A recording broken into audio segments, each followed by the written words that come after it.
क्योंकि अर्जुन हमेशा काला चश्मा पहने रहता और सिर पर एक छाता लगाए रहता। गांव में लल्लन नाम का एक बदमाश लड़का रहता था। लल्लन को दूसरों को सताने में बहुत मजा आता था। यार, गांव में जो नया लड़का आया है ये हमेशा काला चश्मा और छाते के साथ रहता है। चक्कर क्या है? उसका नाम अर्जुन है। उसकी मम्मी ने मेरी मम्मी को बताया था कि उसकी आंखों में धूप से कुछ प्रॉब्लम है, इसलिए वो हमेशा चश्मा लगाया रहता है और छाता टांगे रहता है। कुछ भी हो, मुझे एक बार उसका चश्मा और छाता हटाना जरूर है। बहुत दिनों से कोई मजा नहीं किया। एक दिन जब अर्जुन दुकान से सामान लेकर लौट रहा था तो लल्लन चुपचाप एक पेड़ के ऊपर चढ़कर बैठ गया। जैसे ही अर्जुन पेड़ के नीचे से गुजरा, लल्लन ने ऊपर से उसका छाता खींच लिया। मेरा छाता वापस करो। कौन हो तुम? मेरा छाता क्यों ले लिया? मैं इस गांव का दादा हूँ। मेरी मर्जी के बिना यहाँ का एक पत्ता भी नहीं हिलता।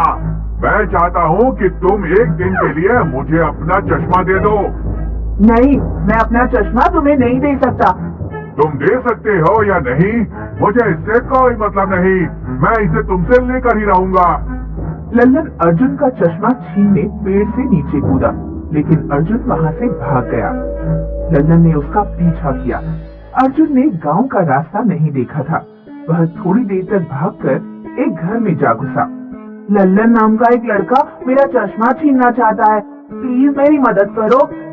तुम बक्से के पीछे छुप जाओ। लल्लन ने घर का दरवाजा खटखटाया। क्या बात है? क्यों दरवाजा पीट रहे हो? पिंकी, क्या तुम्हारे घर में कोई लड़का घुसा है? नहीं, जाओ यहाँ से।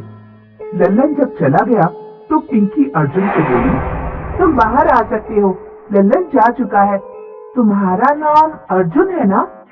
हाँ, तुम्हें कैसे पता?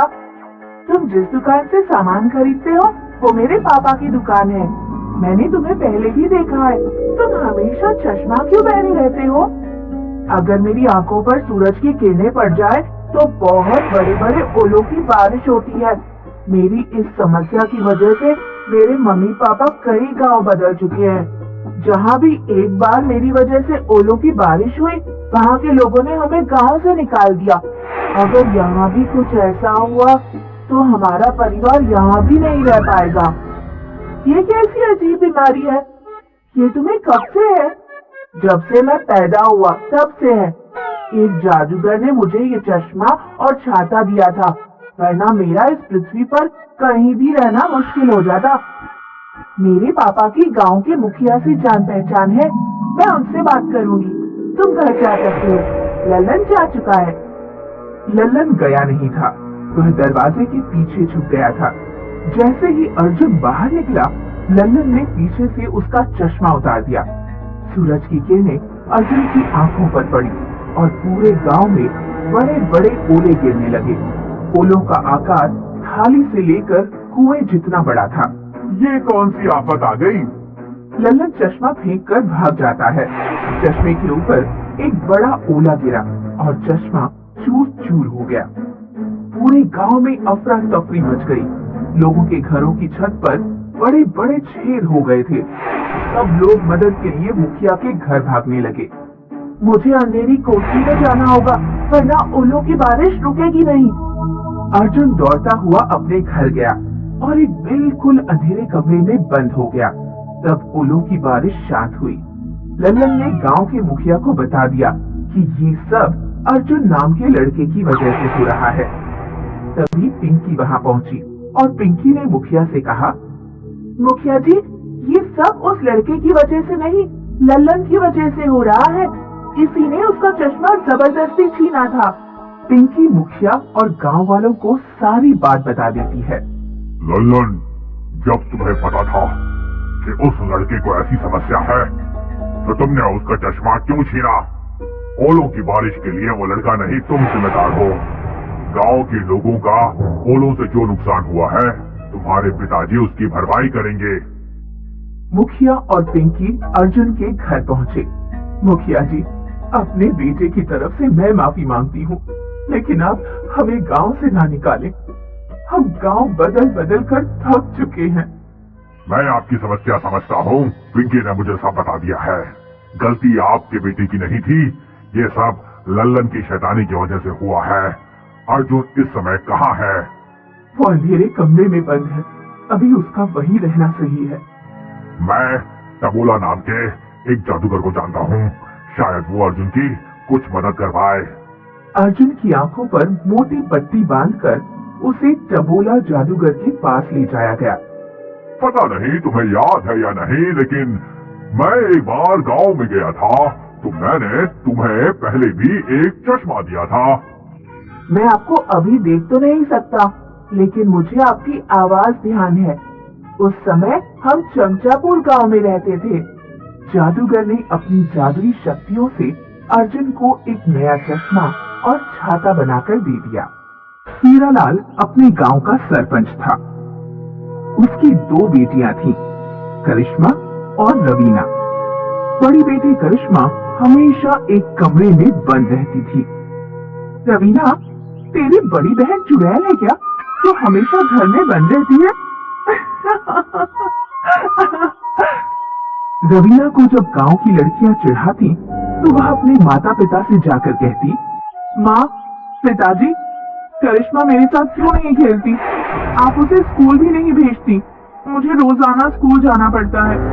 आखिर वो हमेशा कमरे में बंद क्यों रहती है? गांव वाले कहते हैं कि वो चुड़ैल है। करिश्मा चुड़ैल नहीं है बेटी, तुम बाहर जाकर खेलो। करिश्मा की तबीयत ठीक नहीं रहती, इसीलिए वो कमरे में बंद रहती है। रवीना जब चली जाती है तो हीरालाल की पत्नी हीरालाल से कहती है, इस तरह कब तक हम करिश्मा को बंद करके रखेंगे? आज नहीं तो कल लोगों को उसकी असलियत पता चल ही जाएगी। बेहतर होता कि मैं उसे पैदा ही न करती। जो हो चुका है उसके लिए रोने का कोई फायदा नहीं।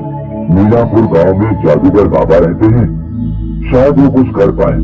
कल मैं करिश्मा को उन्हीं के पास लेकर जाऊंगा। अगले दिन हीरालाल करिश्मा को लेकर जादूगर के पास पहुंचता है। क्या समस्या है बेटा? इस लड़की के हाथ क्यों बांध रखे हैं? समस्या ये है बाबा जी कि ये लड़की जिस चीज को छूती है वो बर्फ बनकर जम जाती है। इसलिए डर के मारे हमें इसे कमरे में बंद करके रखना पड़ता है। गांव में इसने किसी इंसान को छू लिया तो वो बर्फ बन जाएगा। बेटा, मैं इसके हाथ तो ठीक नहीं कर सकता, लेकिन मैं तुम्हें एक जोड़ी दस्ताने देता हूँ। अपनी बेटी को ये दस्ताने पहना दो। ये जमेंगे नहीं।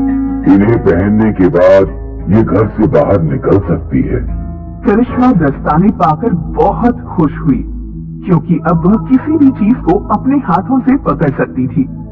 बेटी, तुम बाहर घूम सकती हो, लेकिन अपना राज किसी को मत बताना, वरना लोग तुमसे डरकर भागेंगे, या हो सकता है कोई तुम्हारा गलत फायदा उठाने की कोशिश करे। करिश्मा अपनी छोटी बहन के साथ खेलने लगी। उसने बाजार जाकर घूमना फिरना भी शुरू कर दिया। कोई दस्तानों के बारे में पूछता तो वह कह देती कि हाथ गंदे ना हो, इसलिए दस्ताने पहनती है। सरपंच की बड़ी बेटी को बचपन से किसी ने नहीं देखा था। जब वह बाहर निकलने लगी तो लोग उसकी सुंदरता देखकर मंत्रमुग्ध रह गए हैं। वैसे गांव में पूरी की सुंदरता के चर्चे होते थे, लेकिन अब सब लोग करिश्मा के बारे में चर्चा करने लगे। सरपंच की बड़ी बेटी देखी, इतनी सुंदर लड़की तो मैंने अपने जीवन में नहीं देखी। अपने हाथों की सुंदरता को बनाए रखने के लिए दस्ताने पहनती है। भूरी को गांव के लोगों की बात सुनकर बहुत चिढ़ होने लगी। हाथों की सुंदरता के लिए दस्ताने पहनती है? कहीं ऐसा तो नहीं हाथों की बदसूरती छुपाने के लिए दस्ताने पहनती हो? इसके दस्ताने तो मैं उतरवा कर रहूंगी। भूरी का जन्मदिन आने वाला था। वह अपने जन्मदिन की दावत देने करिश्मा के घर पहुंची। करिश्मा, कल रात मेरे जन्मदिन की पार्टी है, तुम जरूर आना। हाँ, तुम आओगी ना?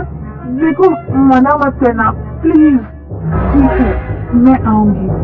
रात में करिश्मा भूरी के घर पहुंची। भूरी ने केक में पहले से ही कुछ मिला दिया था। करिश्मा ने केक खाया तो वह बेहोश हो गई। जब उसे होश आया तो वह बिस्तर पर लेटी हुई थी और उसके दस्ताने गायब थे। मेरे दस्ताने कहाँ गए? करिश्मा दस्ताने ढूंढने के लिए रूम में रखी अलमारी खोलती है। जैसे ही वह अलमारी को छूती है, अलमारी जम जाती है। वह दरवाजों पर हाथ मारती है। दरवाजा बर्फ बनकर जम जाता है। करिश्मा खिड़की से कूदकर बाहर जाती है। कहीं तुम इसे तो नहीं ढूंढ रही हो? हाँ, मैं इन्हें ही ढूंढ रही हूँ। मेरे दस्ताने वापस करो। नहीं करूंगी, मेरे दस्ताने वापस करो, वरना मैं बहुत मुसीबत में पड़ जाऊंगी। नहीं दूंगी, तू ऐसे ही घर जा। करिश्मा अपने दस्ताने लेने के लिए हाथ आगे बढ़ाती है। भूरी अपने हाथ पीछे कर लेती है। करिश्मा के हाथ भूरी को छू लेते हैं। भूरी बर्फ बनकर जम जाती है।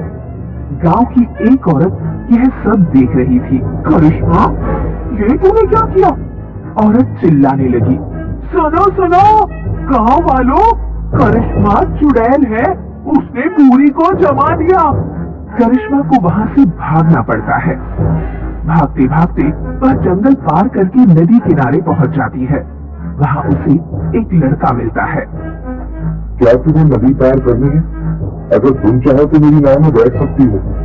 ठीक है, मैं तुम्हारी नाव में बैठ जाती हूँ, लेकिन मुझसे दूर रहना, क्योंकि मुझे एक अजीब बीमारी है। तुम क्या करते हो? मेरा नाम बबलू है।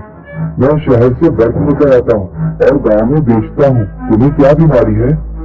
मैं जिस भी चीज को छूती हूँ वह बर्फ बन जाती है। अच्छा, तो ये बात है।